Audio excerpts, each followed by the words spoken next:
अफ़सोसनाक ख़बर खां आगाह कंदा हलूं त घोटकी जे इलाइक़े कचो बिंडी 2 में पुलिस मुक़ाबले दौरान पुलिस अहलकार शहीद थी वियो आहे, जॾहिं त हिकु पुलिस अहलकार ज़ख़्मी पिणु थी पियो आहे।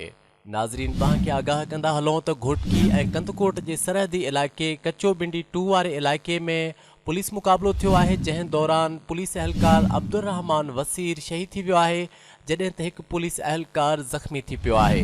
ज़ख़्मी पुलिस अहलकार ऐं शहीद पुलिस अहलकार जो मर्द घोटकी अस्पताल मुंतक़िल कयो वियो आहे। तव्हांखे आगाह कंदा हलूं त घोटकी जे कचो बिंडी 2 वारे इलाइक़े में पुलिस मुक़ाबलो थियो आहे, जंहिं दौरान हिकु पुलिस अहलकार शहीद थी वियो आहे, जॾहिं त हिकु पुलिस अहलकार जे ज़ख़्मी थियण जा इतला आहिनि।